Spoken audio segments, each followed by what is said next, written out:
Federal Agent Storm Eye is in place. Ink's a girl who plays both guns and swords. Are you in love?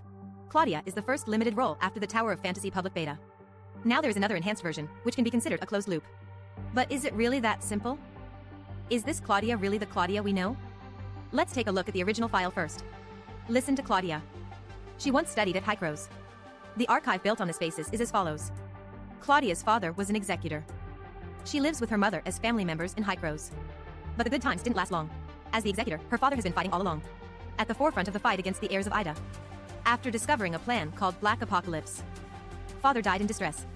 Later, Claudia sought the truth of her father's death. Also became an executor.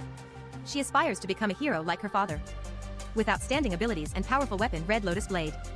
She traveled to various places to complete countless arduous tasks. Gradually became a heroic figure. Also at this time, she also discovered the Black Apocalypse plan. Afterwards, when rescuing hostages, she chose to negotiate alone. But they encountered an unexpected strong enemy. After being defeated, the body has been sleeping in Hycros. It wasn't until the eve of Vera's undersea showdown that she woke up.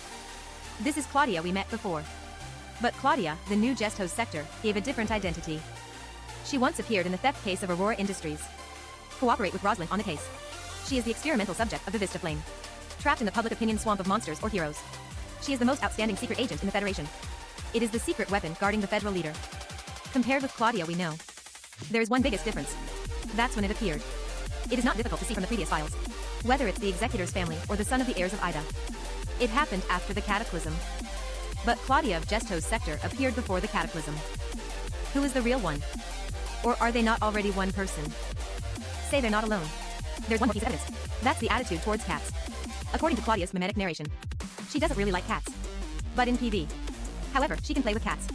What made Claudia change so much? It's time to ask our good boss, Hycros. The Tower of Fantasy has a very interesting place. That's all the information we've come into contact with. None of the materials are from the perspective of God, but editors from Hycros or various forces. For example, in reality, our research on history also comes from various literary materials. So what if these materials are mixed with falsehood? In fact, this is not the first time that we have been cheated by Hycros. In Spark's narrative, according to the information, Spark was commissioned by the Technology Department of Meroria by Lynn. But the truth is that Spark was made by Rebia. Special robot accompanying Ruby. The so-called data are just words that Lynn used to hide from the public. It happens that there is a similar case. In version 4.0, we have been exposed to another lie. Starting from the Asperia version, the concept of Omnium Energy Plague has deeply rooted in the minds of every player. But when the grid version is newly opened, a brand new vocabulary immediately replaced it. That is the disaster of temporal and spatial variability. This is the crisis before the cataclysm.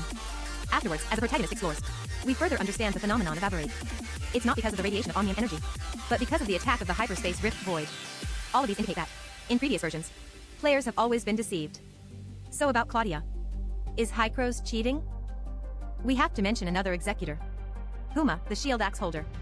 Huma once participated in a special plan of Hycros. The codename for this plan is X7 Project. In this project, there are two successful experimental subjects.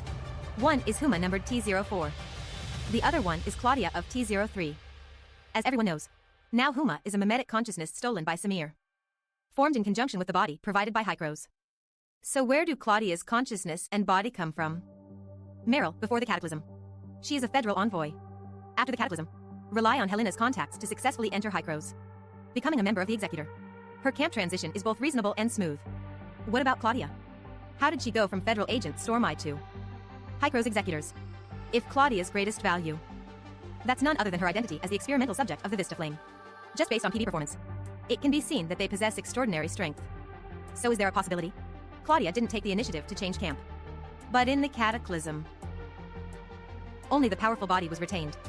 The X7 project happens to be the separation of consciousness and body. Claudia's consciousness is from experiment body 03. However, there is still a loophole here. Why was it so coincidental just now? Number 03 experimental body is called Claudia? So there can be a bolder assumption. Claudia we know. Memory has been tampered with, in order to make her work for Hycros reasonably. Hycros made up her story. Since the protagonist's memory can be deleted and backed up, it can be seen that it is not impossible with Hycros' strength. This also explains the recognition of the owner of the Red Lotus. The Red Lotus blade is a very special weapon. Only Claudia. Not only can it be controlled, it can also unleash its power to its fullest potential. If she were the Vesta Flame experimental subject, that explains everything. Because she is already very human. However, the above can only be speculation. We can't find a strong support. But no matter what, there must be problems with the files. There are too many contradictions between the two before and after. The file is no longer trustworthy. Besides, this PV content also has a lot of origin. In the main storyline of the 7 Holy Meetings, there was once a report on the table. Joint head Chiron suffers terrorist attack. Afterwards, in the official updates, talking about this attack again. Now PV has shown it again in detail. In fact, this attack is really important. The warrior of the 7 saints was ordered to search before Antoria entered hyperspace. Something hidden away. Xiaofeng had guessed before that it was in Chiron's hands. This may be the key to the second time retracement. It's not surprising that PV used this as a starting point to summon Claudia. Another highlight of this PV is the circular building at the end. Here, the big probability is the last area of the Gesto sector. Gesto Smart City. What? Do you call this a city? Let's first take a look at the construction background of the Smart City. After the launch of the first time retracement, the door connecting hyperspace appears. Void entity was also found. If the city is created in this situation, what should we create? That's right, it will definitely be an indestructible fortress. We can learn from the hyperspace NPC. They think as long as the smart city construction is done well, it will be safe. From the screen, it appears that the circular ring is not just a simple ground building. There is a hemispherical protective cover in the air. Considering that Tower of Fantasy has already left the underground area, so the possibility of smart city construction underground is even higher. However, Xiaofeng thinks that the smart city more likely to be created in a separate space. Because that's the only way. Only then can we truly isolate the influence of the void body. However, with the technological level of the federal government, can it really be done? We can only wait for the follow-up. More information about Claudia. Let's test the server on the afternoon of the 18th. Follow Xiaofeng to experience a different fantasy.